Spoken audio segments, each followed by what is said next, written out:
Hello, everyone. Whoa. Happy to have gotten your attention there. I'm Alex Moss. I am Associate Dean for Academic Affairs at Berkeley Haas, and I am here on behalf of Interim Dean Jenny Chapman, who was called away today. I am thrilled to introduce our guest, David Sabow. Welcome.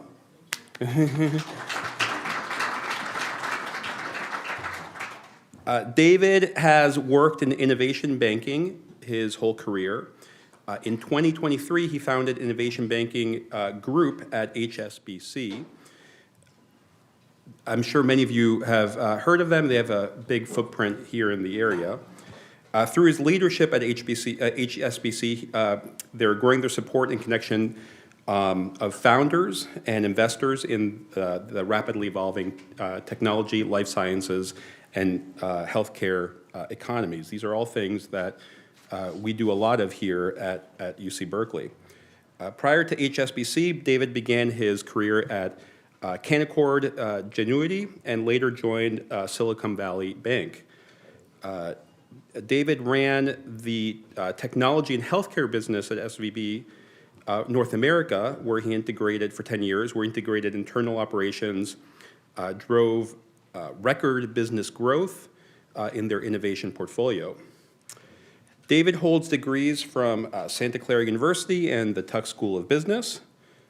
In his spare time, he serves as the president of the board of directors for the Kelly Brush Foundation, which is an organization dedicated to inspiring and empowering people with spinal cord injuries to lead active and engaged lives. I'm really excited to have you here today because we have a lot of students who in this room who are interested in finance and entrepreneurship, and I'm interested and keen to hear your insights on how our future finance leaders can question the status quo in innovation banking.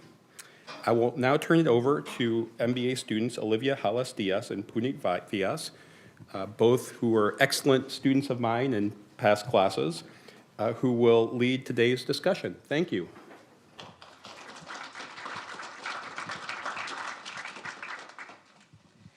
Thank you. Thanks for being here today, David. I'm Olivia Halas-Diaz. I'm a second-year full-time MBA MPH student. And I'm Puneet, first-year EW MBA. And thanks for being here today. And if can you tell us a little bit about your career journey and how did you end up at your current position? Yeah, of course. First of all, thank you so much for having me. And that was maybe more time on my background than I deserve. I know this is being live streamed, and so anything that I share with you, anything I've accomplished, anything I've learned, came from my wife, who is watching this right now. And Alexis, I know you're watching this, so those of you who are married will understand that. So look, I'm excited to share what I can about what has been a bit of a circuitous route. Look, my career journey was very non-linear. I took the road less traveled after college. I volunteered with AmeriCorps for a year. I was a ski instructor in Breckenridge. I built houses for a year. My parents completely had given up on me, and then I found my way out to the Bay Area and into commercial banking, then investment banking, and then had an incredible journey at Silicon Valley Bank, which was really just a wonderful experience, except for about a 48-hour period that I'll let you guys guess which window that was. I'm happy to share more about kind of the origin story of HSBC Innovation Banking, but I'll follow your lead on that. I think you should. Thank you. Sure. Okay. So we internally refer to it as March Madness 2023. So we had a little period of March Madness, and I was just sharing with Olivia and Puneet, just moments ago. My journey was kind of interesting in that I had just moved to London in January of 2023 to become the CEO of SVB UK. And fortunately, my family had not moved yet. They were still here in NorCal. Kids were finishing school. And my goal was to get through the Bank of England approval process, which is pretty involved, figure out how to drive on what I've used the wrong side of the road, get settled in. And I had just come back for kind of a visit to my family in March, the Wednesday before SVB's failure. Landed Wednesday, spent all Wednesday night, all Thursday night, and most of Friday morning dealing with both the U.S. and the U.K. dynamic. Everything, the bank failed officially on Friday morning. I got on a flight back to London, where essentially SVB UK was a separate legal entity, separate bank, own balance sheet, own products, own board of directors, own everything. And so we were not part of the kind of FDIC bridge bank that had been put in place to kind of stabilize and find a solution for SVB in the US. So we engaged an investment bank and over a, call it 36-hour period, sold SVB UK to HSBC, signed the deal at like 4 a.m. Monday morning, and we negotiated a price of £1. So not my best negotiating. So I'm not going to teach a course on negotiation anytime soon. But the beautiful part of it was that we had 700 people, give or take, that lost their job on Friday and were rehired before business started on Monday, and that was a huge deal for us. It was the current CEO at the time, Aaron Platts, was an absolute master navigating that. And the whole team was still intact with zero taxpayer support required. So it was a good outcome. And 2 days after that, I had a chance to meet Noel Quinn, the global CEO. And he said, what the heck are we going to do with you? You're not approved by the Bank of England. We've done some checking on you, and you seems like you're respected and you've done a lot of things. Like, what should we do next? And that's where I made the pitch that we should build something in the U.S. that being relevant to the global innovation economy requires you to be relevant and a player in the U.S. And so we kind of got started putting a plan together and brought about 42 people together in April to get this started. And I can't believe that was almost 2 years ago. So, Thank you. Yeah, following up on that. So quickly, hectic transitional time, it sounds like. What leadership styles did you employ in communicating to the people who worked for you and above you and your new coworkers? During that kind of period? During that crazy period. Yeah, during the crazy period. I feel like the crazy period is maybe still going, but that's a longer conversation. Look, you probably have studied or heard about kind of like wartime leadership versus kind of peacetime leadership. And without really talking about it or being intentional, I think myself, my colleagues, we just kind of went straight into wartime leadership. And it was, everyone's responsible for getting their hands dirty. In the case of kind of that period, it was a lot of customer calls, a lot of talking to the venture capital ecosystem, a lot of talking to employees, being super honest about what you know and what you don't know. There's always this kind of desire to provide comfort and to say something they want to hear. But that kind of candor of transparency, and the most powerful words in business and leadership is, I don't know. But as soon as I know, you're going to know. And it was, in some ways, like maybe the best I've ever seen the people around me operate, right? The sense of purpose, the sense of, we knew like every call we were making, every effort to try to keep this thing alive it wasn't a job. It was like a purpose. It was a mission. It was so much deeper than stock options and employment. And that same sense of purpose we've tried to really channel as we've begun our next kind of creation story, which is, why are we doing this, right? Why does this matter? Why does this matter for the economy? Why does this matter for founders? How is this going to be important for the global ecosystem if we can have this kind of larger, stable franchise building something? So, yeah, transparency, speed of decision making, and lots of empathy. Thank you.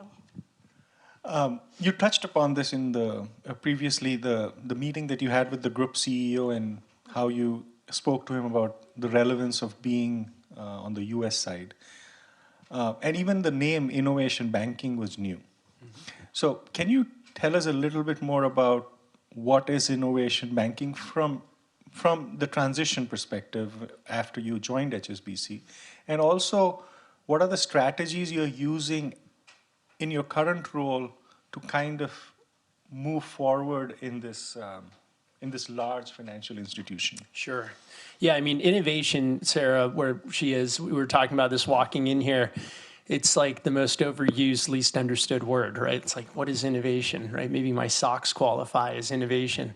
You know, the way we think about innovation banking under the umbrella of HSBC is that we want to have a proposition for the most disruptive technology and healthcare startups that makes the banking simple for them. So supporting them with the basics of, you know, a checking account, treasury management, asset management, credit cards, all of those kind of basic things, up to the more interesting venture debt financing, you know, strategic introductions to investors and acquirers, good advice, bringing in their finance team for them, and having that kind of holistic proposition around the products, the solutions, the client service to support entrepreneurs at every stage of their growth, both at the Series A cash hemorrhaging, I've got a big idea, up to, you know, global multi-billion-dollar scaled enterprises. So that's kind of how we think about it. The thing that we've done when we really said, you know, Noel Quinn, who was the CEO at the time, the cool part about that period is that nuance had kind of left the building, right? It was like there was no dancing around things. We had just lived through, and in many ways we're still living through, a pretty horrific, you know, personal and financial kind of crisis at that period. And you know, the nice thing is that we kind of got straight to the point. And I said, look, don't just be another big bank that comes in and creates a little innovation group that, you know, is stuck into a normal corporate banking practice and does everything the same way for a startup that they're doing for, you know, some scaled cash flow positive corporate enterprise. Don't do that. If that's your ambition, then hire someone besides me. I have no desire to do that. And what we got great alignment around, and what, to HSBC's credit, has been really the kind of true north since we kind of put this together, is a dedicated credit policy so we can actually do venture debt at scale.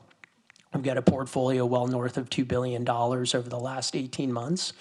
The second part was high-touch client service. Entrepreneurs want to spend as little time on their banking as possible.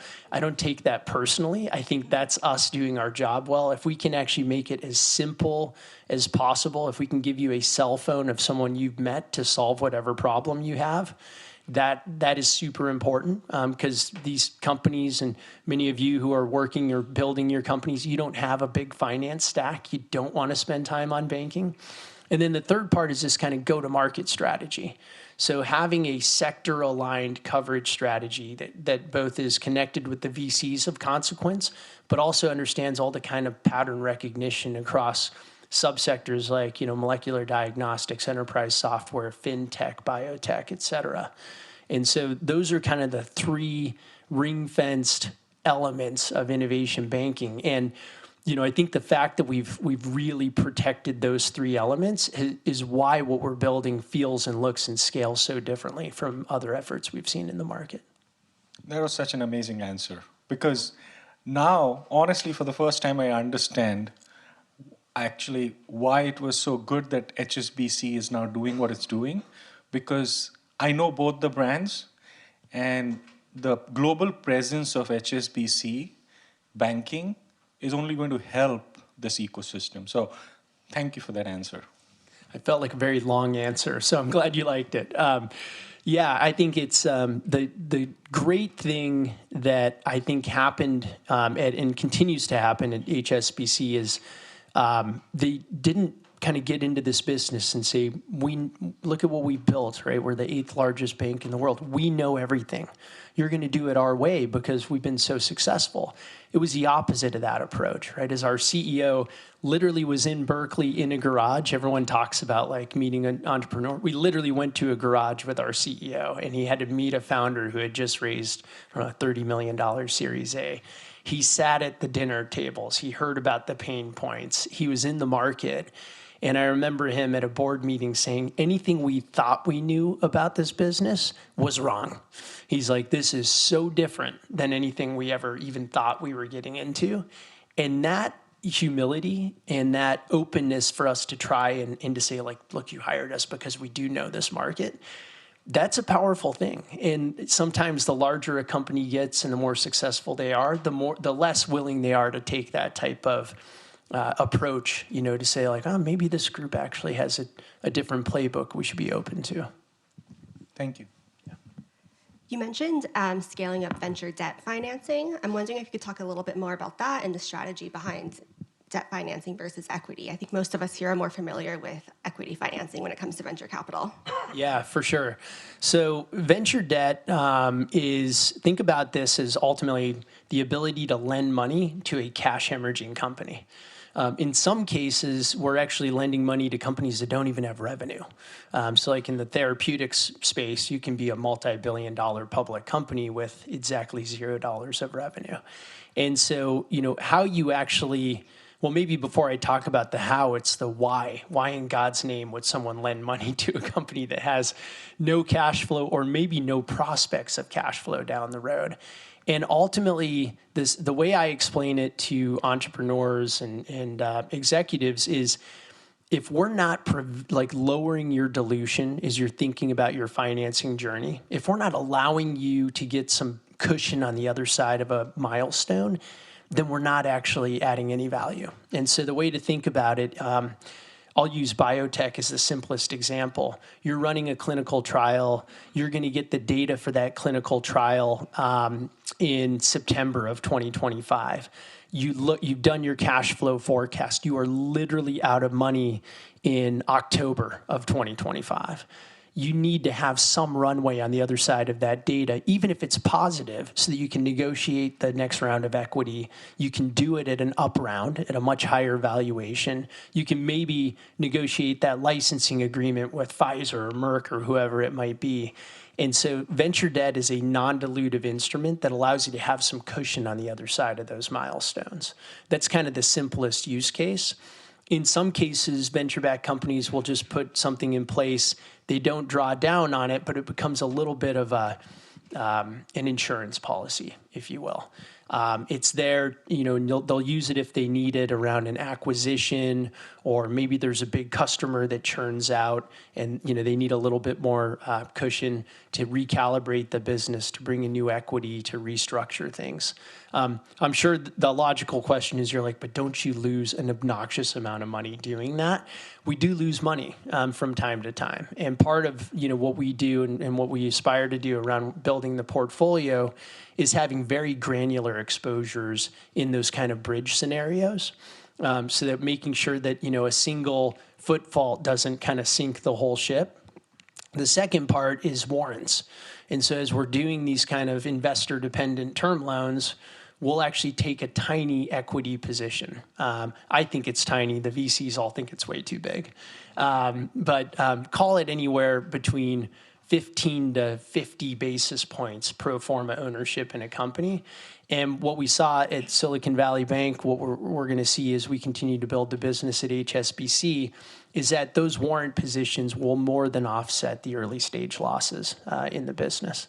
And then I think this is also where subsector specialization matters a lot, because how you underwrite to a fintech is different than a traditional enterprise software company, which is different from a molecular diagnostics company.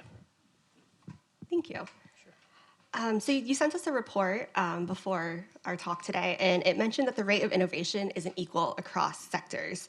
So life sciences, fintech, clean tech, and e-commerce have been slower to adopt AI compared to other industries. Mm-hmm. Why do you think this is, and what needs to be done to increase innovation in these spaces? Yeah, I mean, it is interesting to see, like, where is someone, going from a pilot to an actual product, right? When is someone dabbling versus really operationalizing their business with AI? And, the kind of simplest view that I've been able to discern around this kind of unequal allocation of AI across different subsectors is those areas where you might have structured or unstructured data, but the risk of experimentation is pretty low. So think about things like, MarTech or consumer businesses or something like that.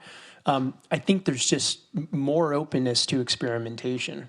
If you think about areas like fintech or banking, where the risk of getting it wrong, where regulatory expectations are that a model is traceable and repeatable, suddenly an LLM doesn't work quite as well. And I spend time with all of our U.S. regulators, and one thing that they really like is a model that is repeatable and traceable. And we know inherently, and I think there's different derivatives of these platforms that are getting a little bit more traceable, but that is a very high regulatory bar.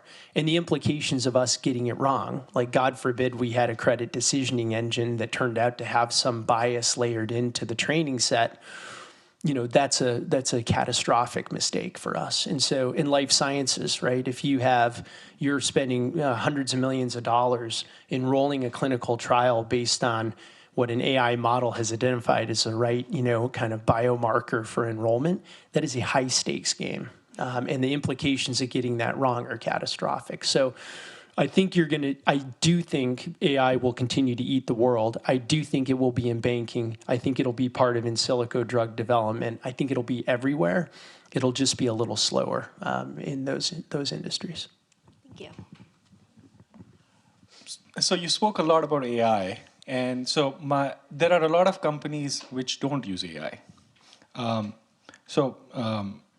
As we know, AI investment is approaching the level of non-AI venture investment.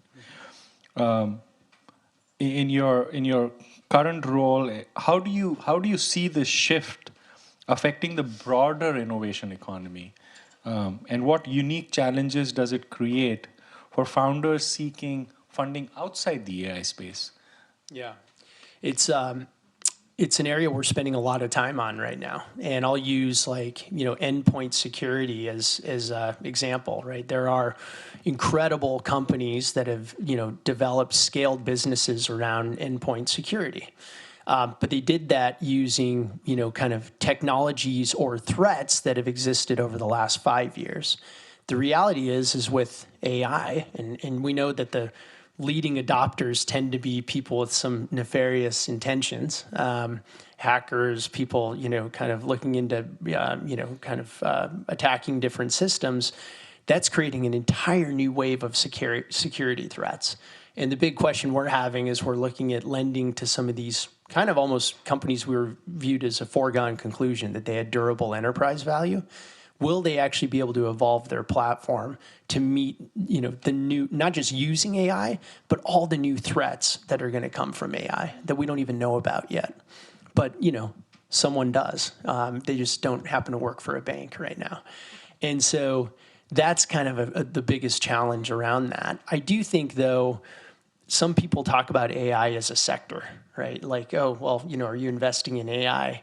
That's like saying, are you investing in companies using electricity, right? And so it truly is. Like, I was thinking about an analogy. Like, we used to, long before any of us were around, use whale oil to bring light into a room, right? And then someone, electricity showed up. It was really bad for the whale oil companies. So as you're building your businesses, don't build a whale oil company. You need to use AI, even if AI isn't your end product, right? You could be, maybe your end product is a consumer, solution. You've developed an amazing new laundry detergent. Use AI for your customer service, for your marketing, for your meeting management, for your finances, for all the stuff that you're going to end up doing. And I think that's the way that we have to think about this. I think everyone's going to be an AI company, just like today everyone's an internet company of sorts. Thank you. So that now that everybody has to be AI, and this next question is more around macroeconomics. If we look at the agentic age, so agents in AI, we all know how it's affecting various industries, whether that be industrial or mobile. And how do you see that this new technology of agents helping us reduce the federal, what do you call that, debt to GDP ratio? So this is an interesting one in the context of what we're kind of currently navigating as a country. If you look at kind of the trajectory, everyone's talking about our national debt. Not everyone, but a lot of people, right? It's gotten somewhat unsustainable. And I don't know what the current metric is, but maybe, looking out over the next couple of years could be, 110% plus debt to GDP. And there's, as you know, and you're reading the same headlines I am, there's a major cost reduction strategy across the federal government that's just getting started.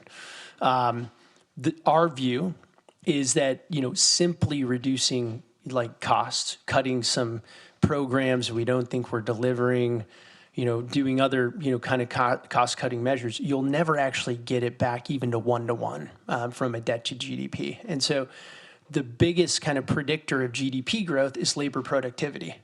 And there's one thing that I have a lot of confidence around, it's that AI is going to light that on fire in a big way.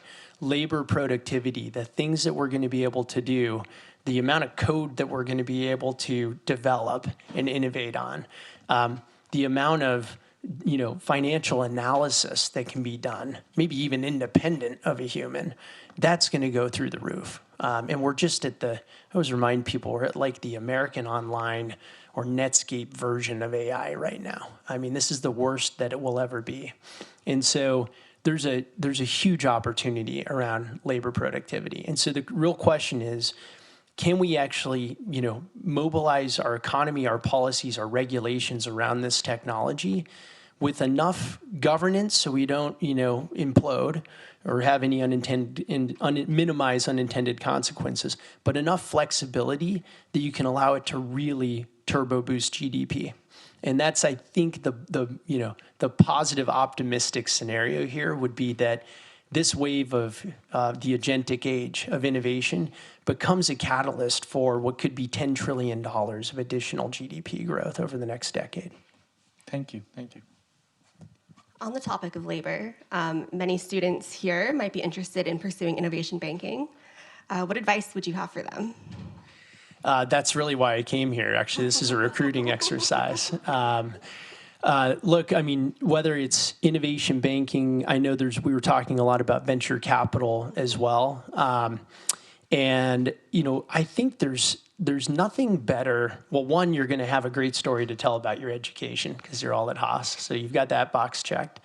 But then, there's nothing like creating something.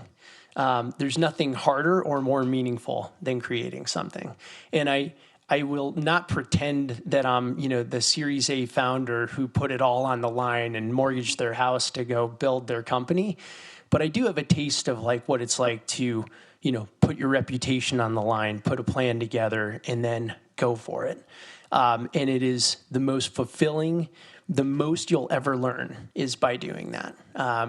And so I highly encourage you to have, at some point, maybe not right away, but at some point when you have that opportunity to go put your fingerprints on something and to build something, whether it's yours or someone else's or team members, that is a huge, huge learning experience. It's an incredible story. A lot of people don't have the courage to go do that. But whether it's venture capital, whether it's banking, whether it's who knows what, I highly encourage you to make that a part of your story. Thank you. So we have one final question for you. So a team favorite we have here is we like to leave the audience with this question, is that we're living in tense economic, political, and environmental times, but also, as we've discussed today, an era of accelerated innovation growth and scientific development. What keeps you up at night? What helps keep you going? And what are you most excited about? All right. So what keeps me up at night? I'm always wondering, are we looking around corners enough? And I think about that through the business that we're building. I think about that with the 3 kids that we're raising. What is it that 10 years from now I'm going to look back and be like, God, how did I miss that? Why didn't I realize that we need to do X, Y, and Z. Why didn't I think about that partnership that someone just announced? And so this kind of, what are we missing? And we're all missing things, right? There is something, if we had perfect visibility, right, around the right investment, the right hire, the right time management, life would be simple. But we're constantly missing something. We just don't want to miss the big things. And so that's the thing, that sense of kind of paranoia, are we thinking about things creatively enough, is the big one that keeps me up at night. That and our new puppy as well. What keeps me going is like this, like people, relationships, sharing ideas. This is the one thing that AI can't replace.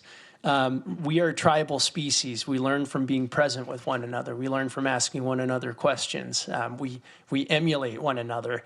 And the human connections, and especially, in a time of crisis or hardship, is like the biggest asset you will ever have. And so I would say that, the team I get to work with, the amazing entrepreneurs we get to serve, like that's the fuel for sure. And my wife, who's watching right now. What was the last one? Or did I go? What am I most excited about? I mean, how many humans get to live through a wave of disruption like this? I'm not talking about the headlines and Washington and all of that. I'm talking about a fundamental shift in the laws of gravity, with AI, with all the derivatives that are going to come from this agentic age that I will not pretend to be smart enough to predict. But like, what a gift for us to be in the middle of living through that. And it's a little scary. It's scary for me too. It's scary for all of us who are thinking about, what do our kids need to study? What do we need to keep learning? How do we continue to be relevant? But it's, to me, the excitement far exceeds any of the uncertainty around that. And so it'll be exciting to see all the implications of this technology. Thank you. Thank you. Thank you. Thank you so much. Yeah, thank you. So by the way, I'm with Punit. That was an incredibly clear exposition of what you do, and I have a much greater appreciation for what innovation banking is. We're going to, so thank you for sharing that and your other thoughts. We're going to take questions from the room. If you have a question, you can come and line up to the mic here. But I'm going to kick one off. Very practical question. Just so you know, as we were talking earlier, UC Berkeley is the #1 university in the world in startups, venture-backed startups.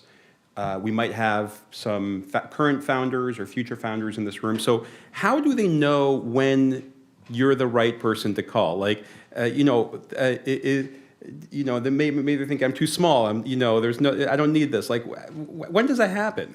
Yeah, I mean, the reality is that everyone, myself included, right, has a bank account, and a lot of times, right, that is the bank account that we got in, I don't know, high school. For me, it is actually, the same setup. And so as you think about, that might work for you, by the way. Like, that is, if it isn't broken, don't fix it. Moving your banking should be the bottom of your priority list as a startup. As you think about, you're getting some seed investing in, maybe you even have an institutional seed investor. Maybe you're going to go through an accelerator program like YC or Techstars or something else. Then all of a sudden, you have an opportunity to tap into a different ecosystem. And, is your bank giving you introductions, access, insights, pieces? Do you think you might need a venture loan down the road? Do you want some advice on which venture capitalist to spend time with? Who has dry powder? Who doesn't? Who's a player in your sector? Who isn't? Those are all the things that we can add value around. But I think until you're kind of ready for that, I kind of view that you've got some seed financing, and you're really kind of working on that product market fit. That tends to be the area where I think we can add unique value. But you should have a reason for spending time on banking. Don't do it if it's working for you, as is. But when you're ready for that next kind of strategic layer of insight and connections and support, that's when I think we can be helpful. Okay, thank you. Go ahead. Can you hear me? Yes. Sinclair is my name. I'm an investment banker by background and love the perspective that you gave both on your historical career, recent turbulent times, and what you see as inspirational going forward. I had a somewhat nuanced question about your response to how you paper/risk manage the potential losses of venture debt and think about the warrant positions that you would take in respective loans that you extend. How does that get managed? Is that a part of your total portfolio management process? Is that a separate pool of capital? And then how do you think about exit/liquidity associated with those warrant positions? Thanks. Yeah, sure. I'm also a recovering investment banker, Sinclair. So, yeah. Coffee on me later.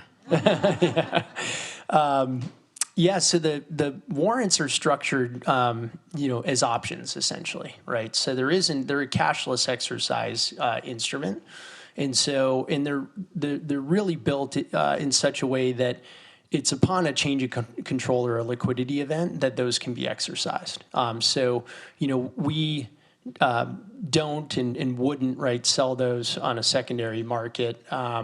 There's no kind of private market platform for those, so they're just illiquid options until such time as a company gets acquired or goes public. They are managed centrally within the Treasury organization.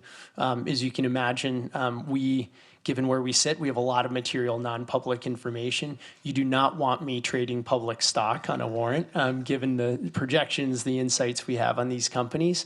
And, it really is like once those are in the money, they're exercised. And those can be returns from my, professional career as small as, great, $10. I'm going to go to Starbucks with this one, to, in some cases, north of $100 million. Those were the good old days when, IPOs were flying and valuations were euphoric. But we try to think about this not in kind of quarters and years, but in decades. And most of these instruments are 10-year vehicles.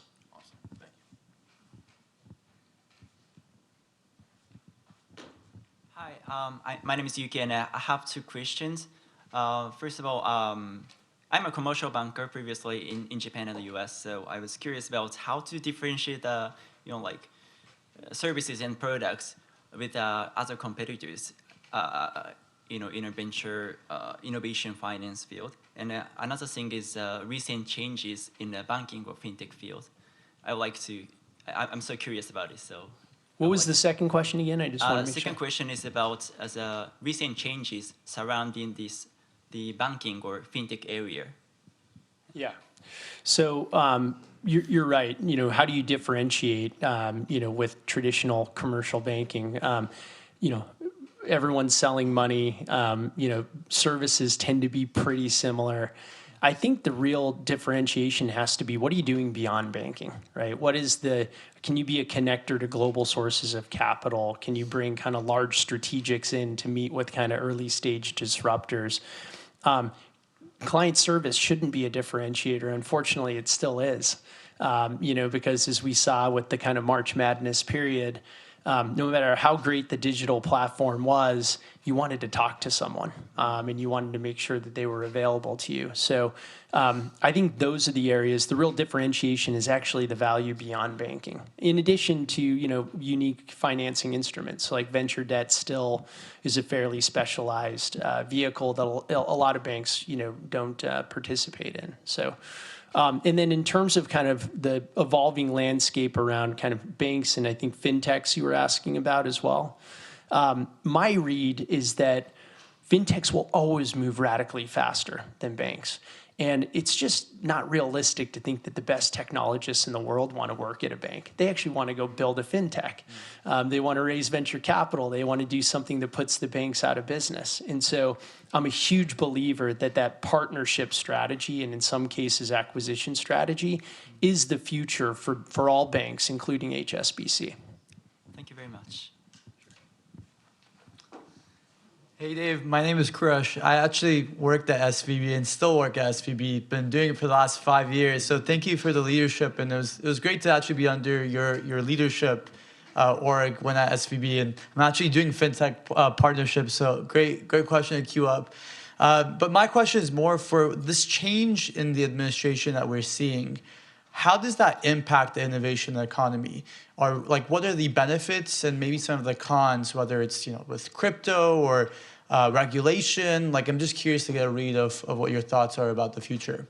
Sure. Yeah. Well, great to reconnect, and I will just highlight too that the fact that now we have some stability around the innovation ecosystem with SVB, with new market entrants. I think it's let's never go through what we went through together. Yeah, so I can't comment on the administration specifically, but from a macro standpoint, what do I think some of the opportunities are? And I'll start with your last one, crypto, stable coins in particular. One of the biggest challenges, as we know from our time in innovation banking, is what is the regulatory guideline? What is the right side of the line in order to support these companies? If it's a layer one protocol, am I okay? Is a wallet okay? What are the controls I need to put in place to be in the middle of supporting money movement with digital currencies? And because you don't have that, or haven't historically had that level of visibility, it's kind of been the smallest, most kind of cowboy style, undercapitalized banks that become the rails for these business models. And I don't think you want to take a inherently kind of risky and important technology and relegate that to undercapitalized regional below the radar players. And so what I'm really hoping with David Sachs and kind of the broader group is that we can get some regulatory clarity. I'm a huge believer that stable coins are going to have huge implications around global money movement. I think it has big implications for a global player like HSBC.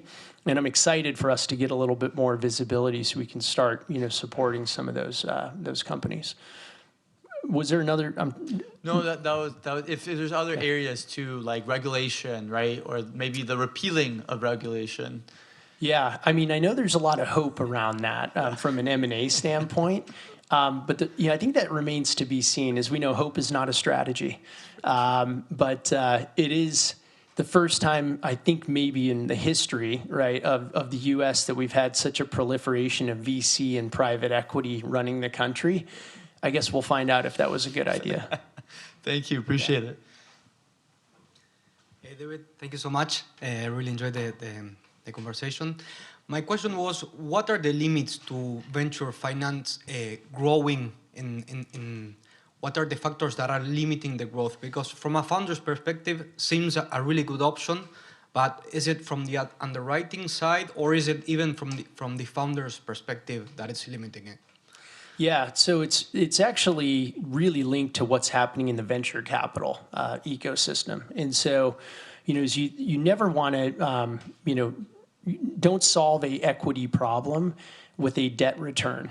That would be a bad business model. And so as we think about kind of the right ratio of kind of debt to equity around a financing round, we tend to look at somewhere in the 20 to 30% range.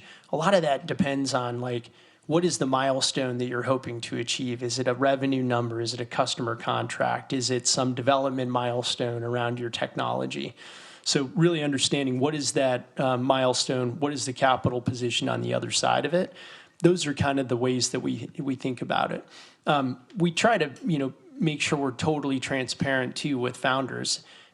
If I over-lever your company and suddenly we have a VC that wants to come in and invest in you, but they know that capital is going to go to paying back Dave, then I've blocked your access to equity.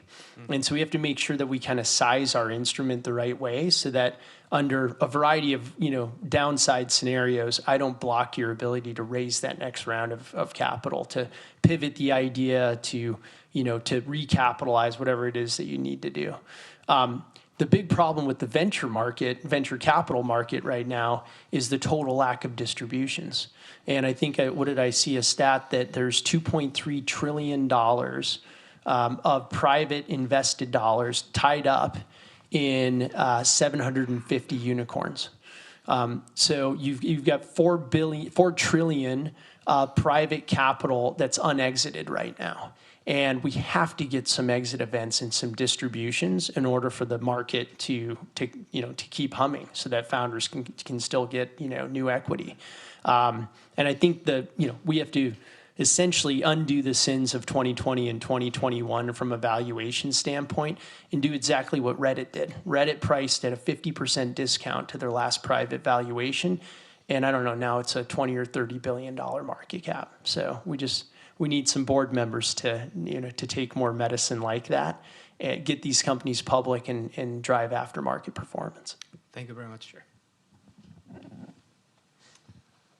Hi, David. I'm an undergrad at Haas, and one of my questions is around venture debt. You kind of answered some of the questions that I had around it, but I'm curious about the business model with venture debt and how you said that you load up leverage onto the company and they're not profitable yet and they don't have revenue. So does that make it so that their cost of financing increases, and wouldn't that inherently make it a riskier company? And on the investor perspective, like you just said, sort of it blocks access to equity.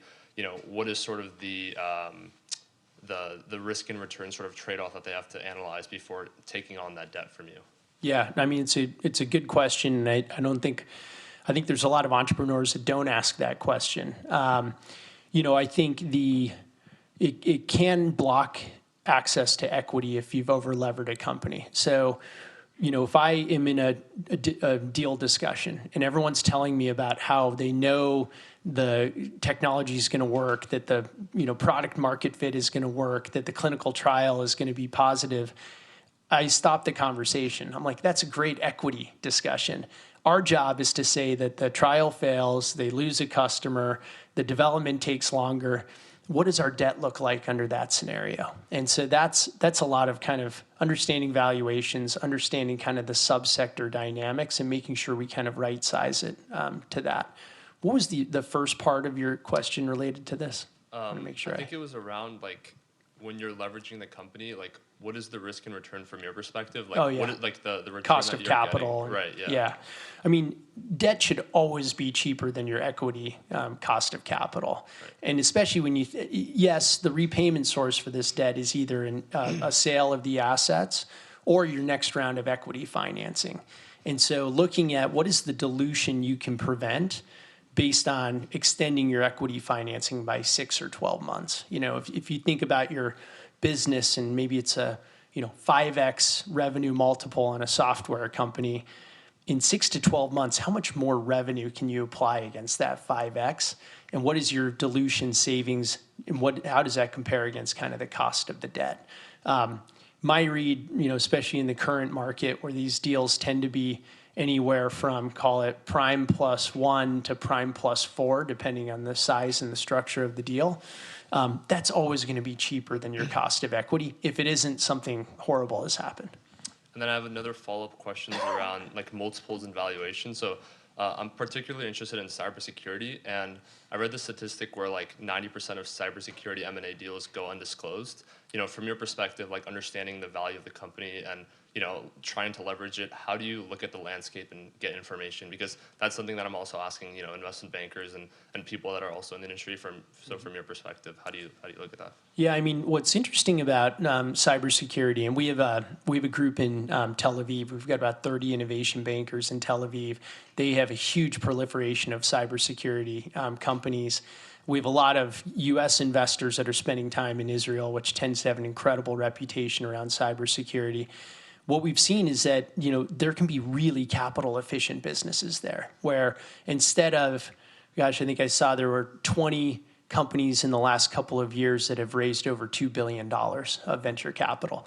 This is the opposite of the cybersecurity model, where you might have 20, 30, $50 million of equity in, where suddenly that $150 and $200 million exit is awesome, right? That's a 3 to 4 bagger, right, for your fund. That's a great outcome in venture capital. So that capital efficiency of cybersecurity is something that we're huge believers in. We're not necessarily trying to predict who the acquirer is or will this technology be better than the next one. We're relying on venture capitalists that are far smarter than us in those areas.